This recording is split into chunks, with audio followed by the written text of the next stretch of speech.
Here's my YT Izzo. Let's see. What is it? Izzo. Here it is. Izzo. This is the core 2. So you know it's a core 2 because it's aluminum. You see the weld. The welds. It's aluminum rear end here. The main frame is carbon. So anyway, so this thing came as a let's see here. Oh, it doesn't say on this side. Let's look on the other side here. Sure. This thing came as a where's that? Well, the tire is a forecaster, Maxxis forecaster. So the forecaster is a tubeless ready. And right here, let's see, it's kind of covered in dust here. No, that's not it. So no, this end over here says tube type. Tube tire, if you're using a tube, minimum PSI is 29, maximum is 68. But over here it says tubeless, minimum is 22, maximum is 51. And right here you can see that this is a tube. But when I got this, I wasn't sure. I knew the forecaster is a tube ready, or excuse me, tubeless ready, but I wasn't sure about the rim and stuff. But I guess the rim is also tubeless ready as well. But I wanted to double check, so I deflated it and I busted the bead open on the side right here. And you see them. Oops. Oh, come on. Let's push this in a little bit. You see it says DT Swiss. That's DT Swiss. This is a DT Swiss rim, and it says tubeless ready right there. This part right here where my thumb is, and right there it's tubeless ready, so that's good. And I could actually I go to where the valve stem is right here. You can actually see the tube. Oh, I can't see it right now, but I can't do it with one hand. But anyways, the tube's in there, and the tube's pretty thin. This is a pretty thin tube. So anyways, I wasn't sure if I was going to leave it as a tube or use tubeless. In the past, I've used tubeless. And actually, I was an early adapter to tubeless when stands first came out. When stands first came out, I actually didn't use stands. I wasn't keen on using, the sealant, the liquid sealant. I didn't like that. So when tubeless first came out back in the early 2000s, 20 years ago, it was Mavic and whatever other companies, they decided to come out with their standard called a UST. God, I can't remember what UST stands for. It was something like Universal Standard for Tubeless or something like that. But anyways, UST. And I ran tubeless back in the early 2000s, so basically 20 years ago. I ran UST for a while, and I don't recall using stands. Maybe it was later on that I used stands when the UST, when the UST or the tubeless, when the tire is brand new, everything's brand new. It works pretty well, but as it gets used, it starts to not hold air as well. So you use stands to seal up whatever little thing. But I guess 20 years later, the tubeless has improved quite a bit, especially from what I hear in the last 5 years. Because I literally haven't ridden a mountain bike in 5 years. So I'm back at it, and my bike. The last time I had a full suspension bike, obviously this is a full suspension bike. The last time I had a full suspension bike was actually 20 years ago. I had an Intense Tracer, 100 millimeters of travel, between 100 and 80. So you could either set it at 100, which was considered long travel back then, or you could set it at 80 millimeters, and that was the short travel cross country back then. But nowadays, 100 millimeters is considered like a cross country race bike. But anyways, so 20 years ago I had a Tracer, and after that I just went single speed, and I rode single speed all the way until the late 2000s. I think I stopped riding seriously in 2008 when I went carless. I sold all my cars, and I just rode motorcycles only, and I did that for 3 years. So I didn't have a car for 3 years, from 2008 all the way until I think 2011 or the end of 2011. I finally bought another car.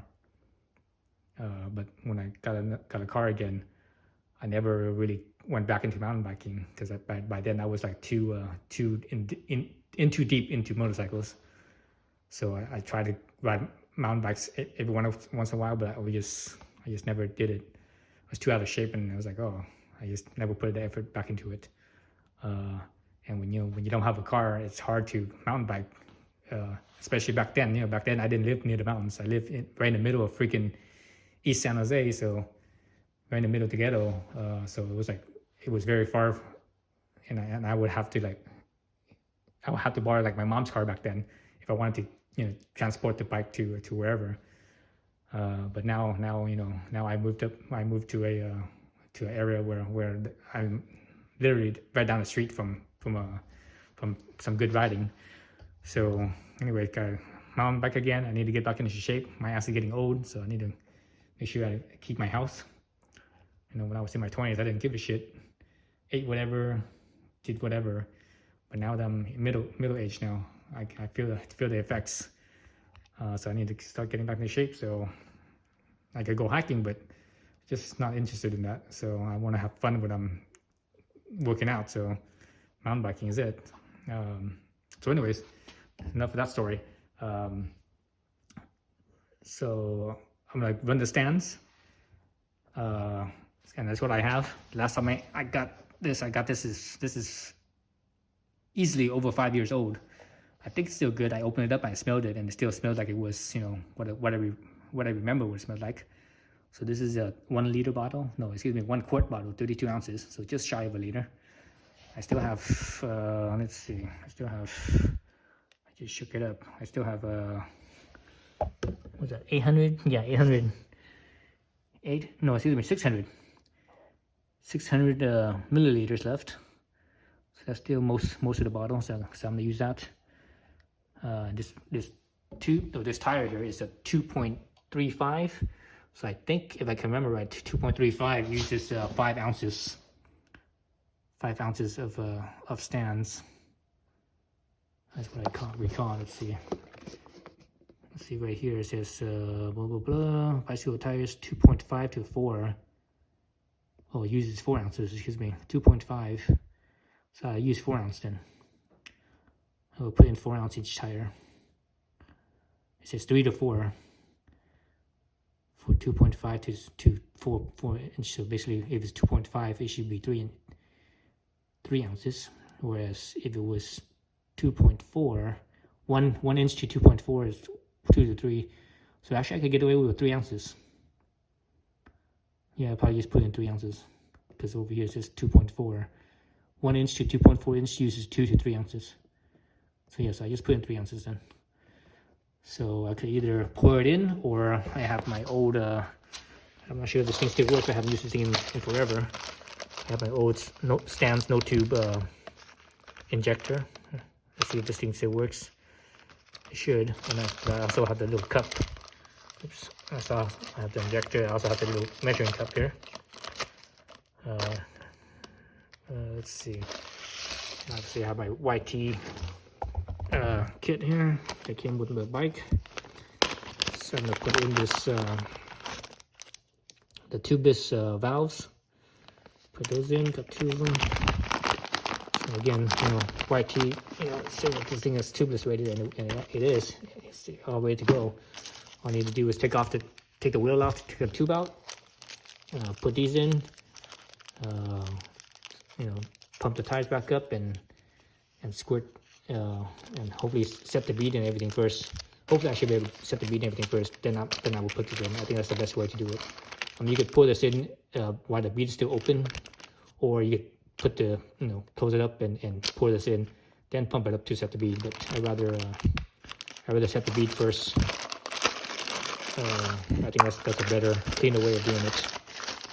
A more sure way of doing it. Let's see if this hose is still good. It's been kinked like that for over 5 years.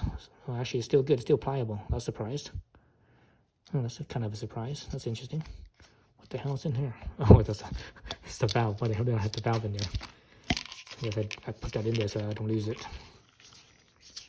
Freaking have the valve stem core remover, I think that is.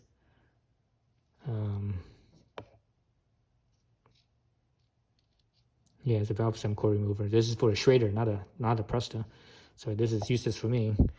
I have I'm using a Presta valve, not a Schrader valve. These are Presta valves. Okay, so yeah, that's what I'm gonna do. So yeah, let's get to it.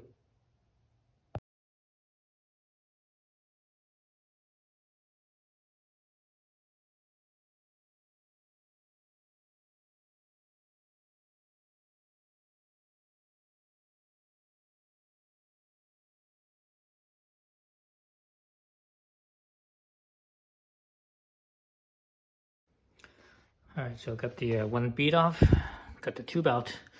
So this rim, this is a lower end rim. This is a DT Swiss, was it M1900? So it's a lower end rim. Let's see what's that spoke holes right here. So the opposite end is where the split is. So here you see the split right there. See where my thumb is? That's a split. So this rim is not it's not welded. So the split is not. It's not 100% sealed, even though when it looks it's a tight fit, it's not 100% sealed. So inside here, because the rim tape, you can see this line right here, right where my fingertip is right there. See the line right there? That's where the split is. So in theory, that spot could be a leaking spot, but obviously the tape is there, so it shouldn't leak. But over here where the sidewall is, or the wall of the rim, that's a potential. So the tire should fit in there. So that way, if the tire fits in there nice and tight, it shouldn't really leak. But potentially it can leak from that spot on both sides. So that's where the stands will come in handy and seal that up. But anyways, I'm gonna put this bead back in. And I'm gonna just pump it up as is, dry like that, and see if I can seat the bead. So there's a difference between seating the bead and setting the bead, okay? So let me show you guys what seating the bead and setting the bead is. So when the rim is on the, let's see, let me flip this over. When the rim is on its, so that's the low spot in the rim, right? The center, the valley right here. When the bead sits not in the center, but up here, where my fingernail tip is, that when the bead sits up there, that is what we call see how the rim's in the valley. But if I get the bead up here, up to where the high spot is, we're outside the valley. If I set that all the way around the rim, that's what we call setting the bead, right? So that's how so when the bead is up like that means it's setting the bead, but you haven't actually seated the bead yet, because when you put this on, especially when both bead is in, there's only so far you could do. So what I recommend, right now the back side is still, the bead is still off the rim. So what I'm gonna do is I'm actually gonna from the, since I could reach inside the tire, I can push the bead up on this side. So I'm gonna do that. And the reason why I want to do that is that will help me pump the tire later on. So let me do it from the front side here. So that way it's a little bit easier. So let's see if I could do this or not. Let me find a spot where this starts so I can keep track of where I'm at. So right here. So here's the valve stem hole. And let me start right there. Push my bead all the way to the way it's up on the high spot. So I'm gonna keep my finger on that spot so that way my other hand could just slowly work its way around. See how much I could get, because I'm not sure if I could get it all the way around or not, because it does get tight. So let's see how far I could get. Oh, I need to probably move my hand away from there. As long as I don't push on the bead in those spots, I should be okay. Alright, so I'm halfway. Here's the split rim right here. What the split is, the rim split is. See if I can push it all the way to.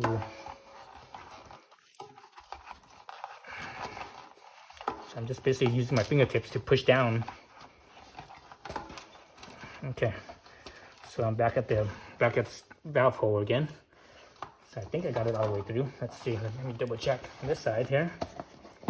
So on this side, oh shit, it just fell down again. Okay, that was useless. Okay, so I don't think that's gonna work very well then. Thought that would work, maybe not. That was worth a shot. So anyways, no, one side's in anyway, so let's push this other side in. No, actually, no way, I forgot I need to put in the valve itself. Totally forgot about that. That would have been a pain in the ass.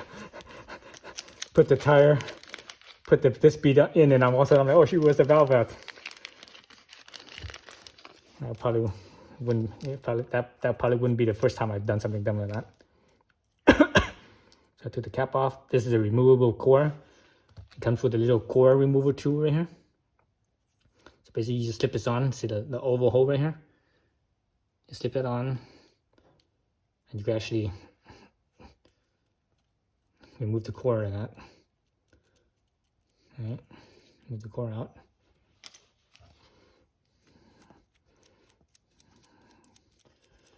Move the nut. There's a little O-ring right there. That O-ring is not there to seal. I mean, I suppose you can use it to seal, but it doesn't really seal because if you think about how this rim is made, there's two walls, right? There's the wall down right here, and there's the wall over here. So it's a hollow wall. The thing is, where the spoke nipples are, those are all leaks. So the O-ring on this nut here, this valve nut, doesn't do any sealing because the nipples will, the nipple is not the spot where it could seal. So I can't really see it from this side. Let me do it from the other side here. Let me flip this around. Let's do it from this side, that way you guys can see it too. So there's the hole right there. This thing is already cut nice and good already. So I'm just gonna kind of wipe it off with my fingertip and whatever dust there is there. Slip this too. So this is the block type instead of a round type. I don't like the round type because it tends to spin. So this type tends to stay in the channel, and you can see the curvature right there. So it makes it with the channel. Right. Let's put in there. That's good there. You should be able to push that. See how it's round like this? You should be able to push this into this rubber piece here into the first wall, the inner wall versus the outer wall right here. You should be able to push it into the inner wall. It's not going to be a hard push, but I should be able to go through.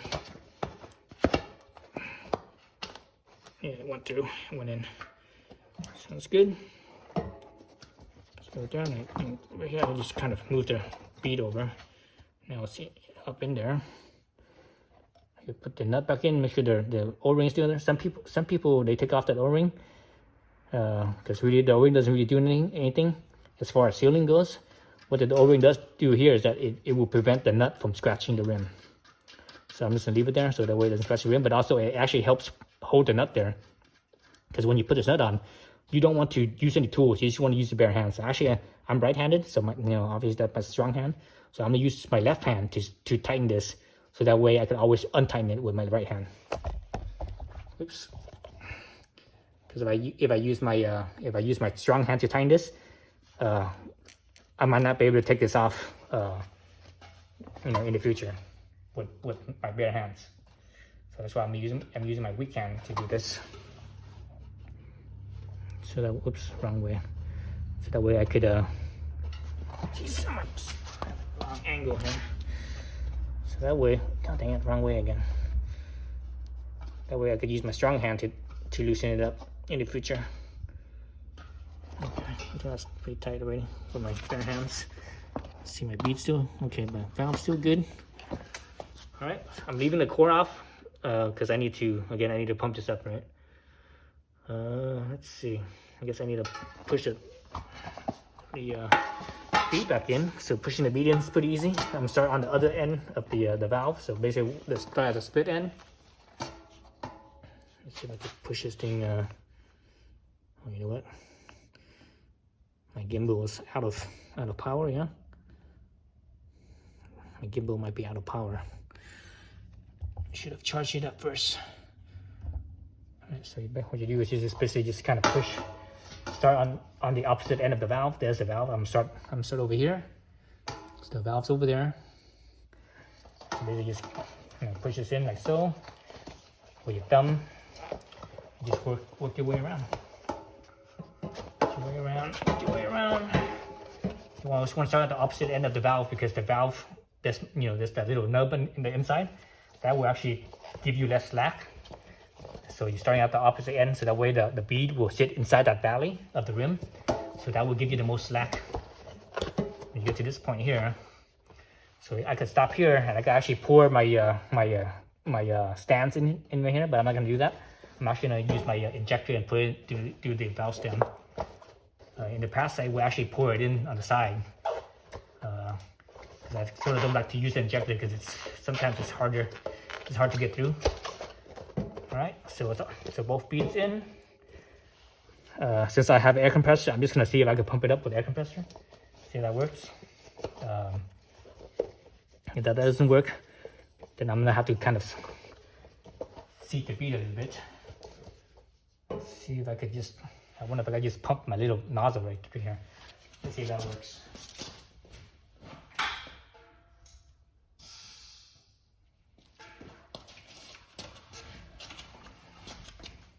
Okay. I don't remember ever trying it this way before, but it's first time for everything, right? Let's see if I could stick this right in here. Oh, my nozzle's not. Oh, wait, maybe it is big enough. Let's see.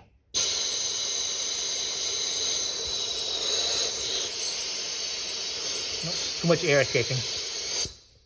Way too much air escaping. It's just escaping everywhere.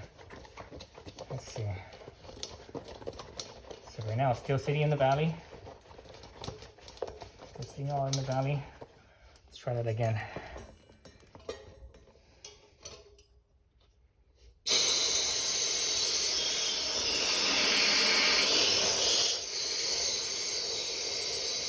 Yeah.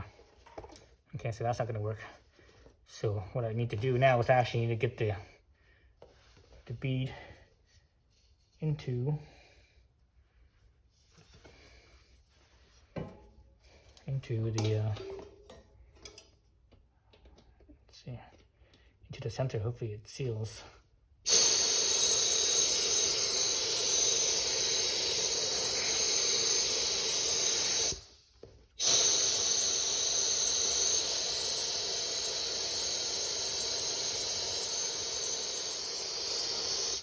Yeah, that's not gonna work. Okay, so I could, let's see. I could bring the bead up again onto that little higher spot. That's gonna be, I need a tire lever to do that. I don't actually have any tire levers. So what I'm gonna do instead is I'm actually just gonna pour the stand in, and hopefully it works. Let's stand this up a little bit. Let's see if I can put the stand in here. Let's see. So I wanted, what was it, 3 ounces? Let's see, this thing is 2 ounces, so 1.5 of these should be good. Let's screw this on right here. This is you can screw on. Okay, I haven't used this thing in so long I don't remember. Yeah, it's screwing in.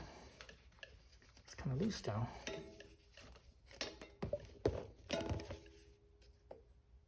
Okay, that's tight enough, I think. That's tight enough.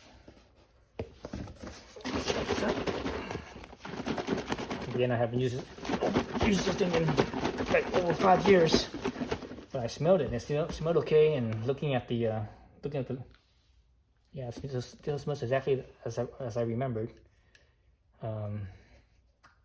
Let's see, how big is this cup? This is I think this is only like, no, that's more than, this has to be more than 1 ounce. Yeah, I think this is more than 1 ounce.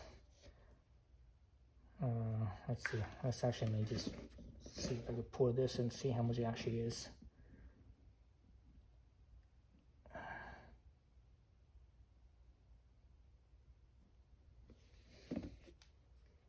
So we can measure from here.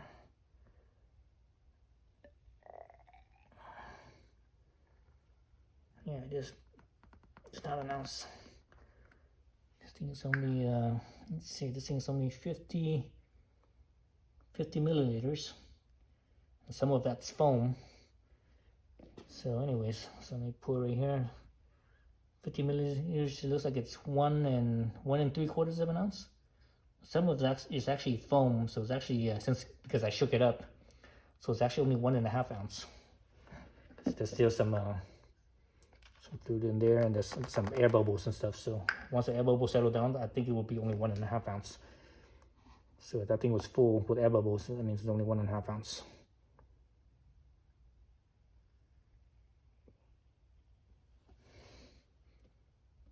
So now again, there's a bunch of air bubbles in here.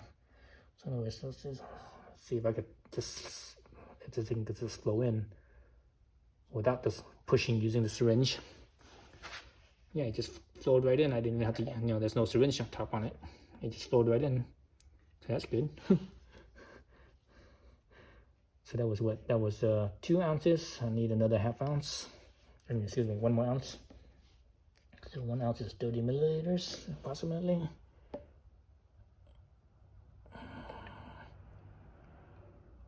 There are 30 milliliters. Again, it's kind of air bubbles in there, so that's all right.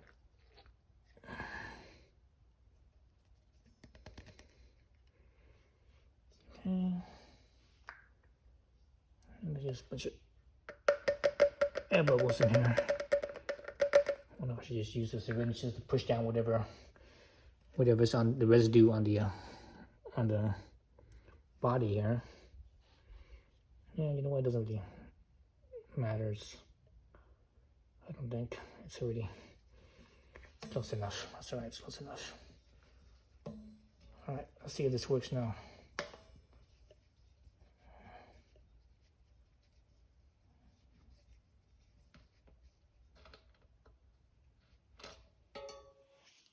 Let's see if I'm gonna make a mess or not. That's the thing about using this sealant. It always makes a mess. Let's try.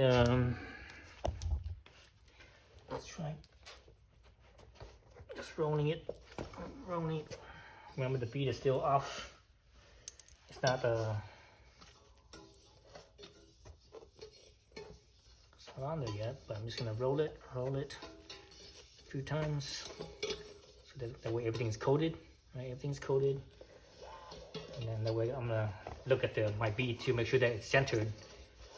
When I say centered, I mean in the valley of the rim. Okay, so everything's in the valley of the rim. So now I think I could probably shake it up and down a little bit, so that way the tape side, the rim side, gets coated too. Like that, it's coated.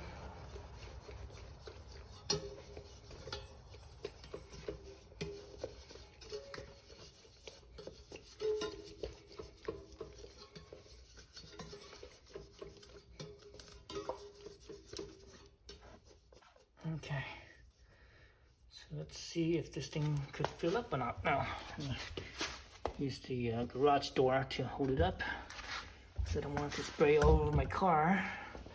Okay, let's see if this will work.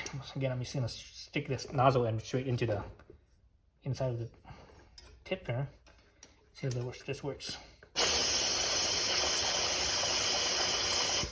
Nope, that doesn't work. That did not work. You can hear the air coming out. Oops, see a little bit of freaking oh shit. Now it's making that mess. The mess that that everyone talks about. Let's see if I can actually do it. Like this. This way. Why not? See if this way works.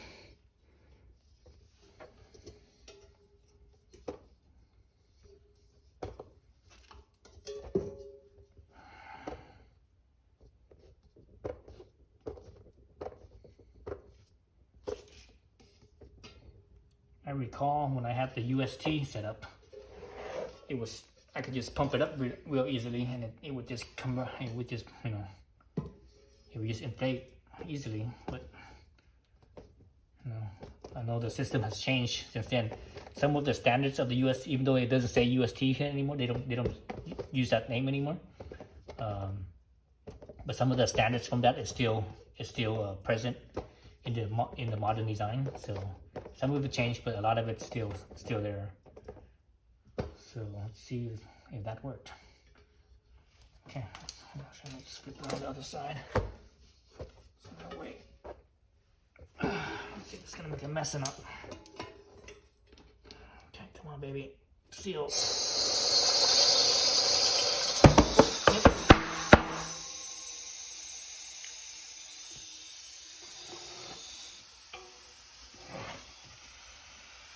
So since I don't have a valve core, it's gonna all leak out right here. So this, and I'm putting it sideways like this, so that way whatever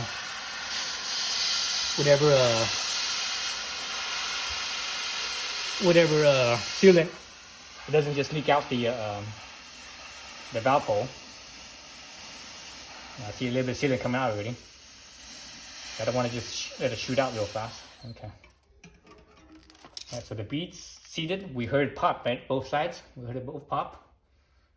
And you actually, and how you could tell is you look along where the bead is, there's a little rib that pops up. Look all the way around the rim. It should all be, all be at the same amount. So let's look at the rim real fast. Now you can see that, see right in here. You see that the rim is actually up on the high spot now. It's not down in the valley anymore. See that? See the bead right there?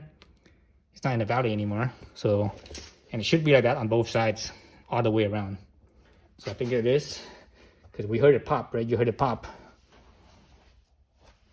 So let's put the valve core back in then. There's the valve core.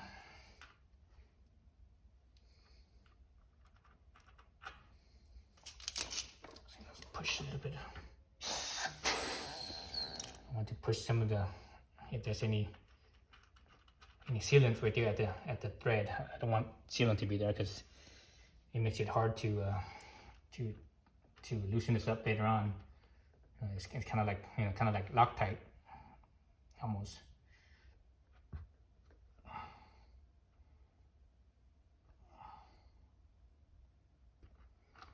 Okay, that's good. Now I just need to pump this up. I don't have my adapter. I need to get my adapter. Let's see, I need to dig that up. I'm not sure exactly where it is. Well, actually, I know where it is. It's out in the shed. So I'm gonna see if I can actually pump this up with my my Silka pump. So this Silka pump is meant for a road bike, not a mountain bike. No, it's not high volume. It's high pressure. So let's see if it works. And this is kind of old too. The little thing in this. I've had this pump for 20 years, maybe more than 20 years now.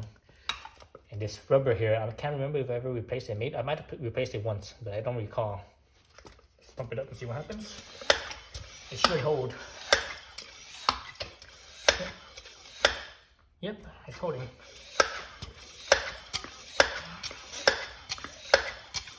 So let's see. So with the tube, I was running 30 in the front, 35 in the rear. So a tubeless, I'm gonna go 5 psi less than that. So I'm gonna go. Let's see, I was 30 in the front, 35 in the rear. So I'm gonna go 25 in the front and 30 in the rear. So this one should be 30 psi. So I'm gonna switch this to 30. 50, 40, 30 right there.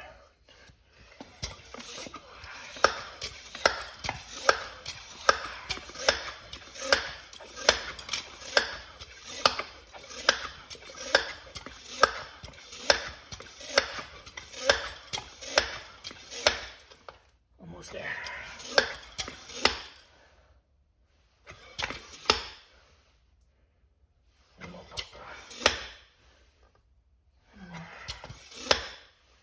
Okay, that's good. That's 30.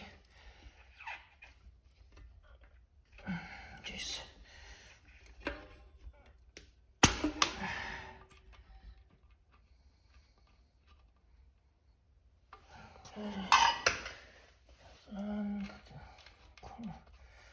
Cap back on. Alright, so let's look at this. So let's look at that bead that I was talking about. So you look down here, you see this little ribbing, see this little rib, little line rib that goes along.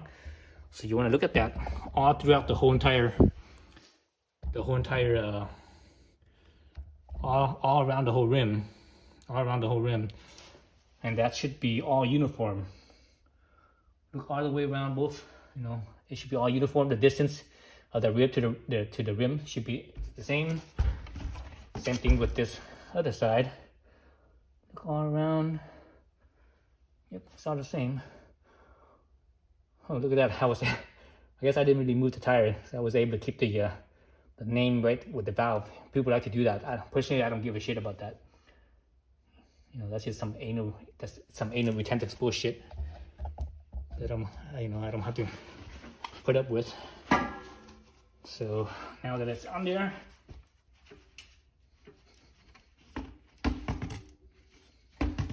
yeah, I can hear it.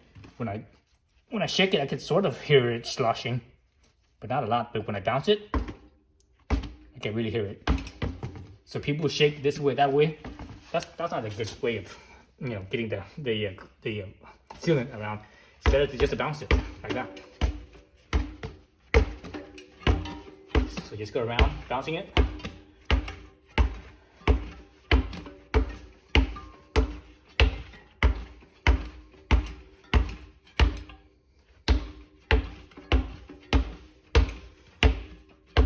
It's funny when I bounce it like this, I could not just hear it sloshing, but I could actually sort of feel it sloshing too.